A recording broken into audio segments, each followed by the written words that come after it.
What's going on, everybody? Welcome back to Ray's Night Shift, where we talk about everything streaming related. Today I want to talk to you guys about getting viewers, but not just getting viewers, keeping your viewers and having them return for future streams. So let's jump into it right now. So if you're streaming and people do come into your stream, they take the chance to actually see what you got, right? And they end up joining, not really saying much, and then taking off. It kind of sucks. It makes streaming a little more frustrated. It makes it seem like you're not building traction. And truth be told, it's actually really demoralizing. So I'm right there with you. I understand what it is. But if you put in general principles in business and marketing and things like that, and overall human psychology, what makes people more attractive than others, it's really going to put things into perspective for you. And I think you're going to enjoy what I got for you in this video. So there's this thing called the law of attraction. Essentially, whatever it is whatever you think about all the time is eventually what you pull in. So whether you're thinking about getting more viewers, you're going to think about ways to get more viewers. Whether it's building, a business, you're going to build a business, making more money, making more friends, getting into that relationship you really want to get into. It all comes down to focusing on the person looking at this video, myself included. So straight up, this video is not to motivate you and inspire you to do some grandiose thing. It's to give you basic principles that you could work on, because I guarantee you every time you do these things, your stream is going to get a little better and better and better. I'm not going to talk about making videos in this stream. Bottom line, you can grow a stream without it. It's just a lot more beneficial to you if you have outside content creation. But let's jump into what can you actually do for your stream. So we're going to keep this streaming related, but really quick, let's throw it away. Let's talk about what makes people more attractive than others. And I'm not talking about physically, I'm not talking about emotionally, I'm talking about the entire package. Like-minded people like to go with like-minded people. So first of all, get it out of your head that you need to be someone else. If you're a rude person, I guarantee you there's other rude people out there that, synchronize with you and they like being rude together. If you're a happy person, there's people that synchronize with happy people. Emotional people tend to linger with emotional people. It just is what it is. So if you haven't found your audience, I want to let you know that they will find you. And it doesn't matter if an aggressive person is looking at an emotional person or an emotional person is looking at an aggressive person. Eventually they end up finding more or less what they're looking for. So I wanted to bring that point to the table real quick, just so you don't start hitting your head against the wall thinking, how come these people don't like my stream? Perhaps they're not part of your community just yet, but maybe they will be. And that leads me to my next point. Do you ever notice that usually people that are really busy doing random things that are pretty productive or just overall fun have the most amount of friends or network or communities? There's a reason for that. People like attaching themselves to people that are doing other things that are outside the norm.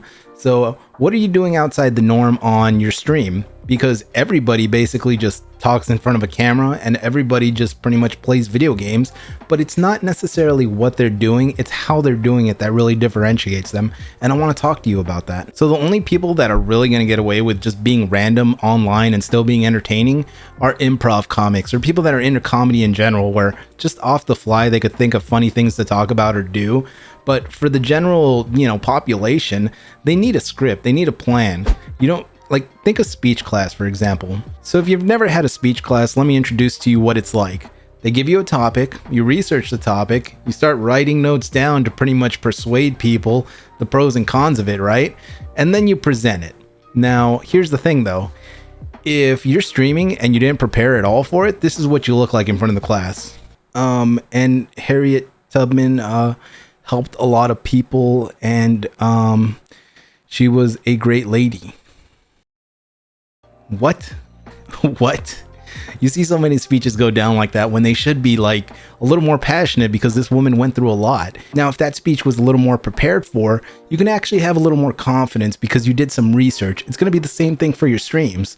For example, that speech could have went a lot better. It could have been something more along the lines of, Harriet Tubman actually went through slavery, and it was actually really rough, her upbringing. Like, it was really rough. If you read into it, you'll know. She used an underground railroad system to escape slavery into the free states. But this woman was so brave that she actually went back through the Underground Railroad system to actually free more slaves that were still stuck in the shackles of slavery. Now that is a dope story. The more you look into it, the more you appreciate people like this. And that is what I mean, guys. If you actually prepare for a story just a little bit, like I didn't really run down too much into Harriet Tubman, but just in that speech alone, you start looking and it makes you wander, and it's like, oh, I want to learn more about this. It's the same thing for your stream, guys. Now you might be thinking, cool story, bro. Or you might be thinking that story wasn't very good. It's up to you. But at the end of the day, what I'm trying to tell you is with preparation, your stream's going to be a lot better. You don't need to speak about Harriet Tubman. That speech thing was just kind of more of an analogy.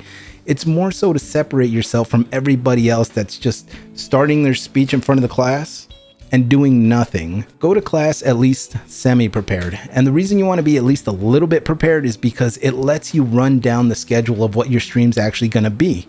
Like, no one's saying you have to be talking about these grandiose ideals while you're playing Warzone. No, if you're playing Warzone, then that's cool. But if all you're doing is playing Warzone and you're not in the top tier where you can entertain the masses with just the constant win streaks and the constant high KD ratios, then you're going to need to actually start making your streams a little more like a show rather than strictly gameplay footage. So let's talk about how you're going to do that. The way you're actually going to start structuring your stream is to have a set list, a playlist, if you will. I'm going to spend this much minutes talking about something I want to talk about. For example, in this video, I talked about Harriet Tubman. I knew I was going to talk about it for this amount of time, so I'm not stuck here thinking, what's next, what's next? No, this is set. Then you want to start talking about, all right, guys, do you have any questions? If you don't have an audience, skip this part.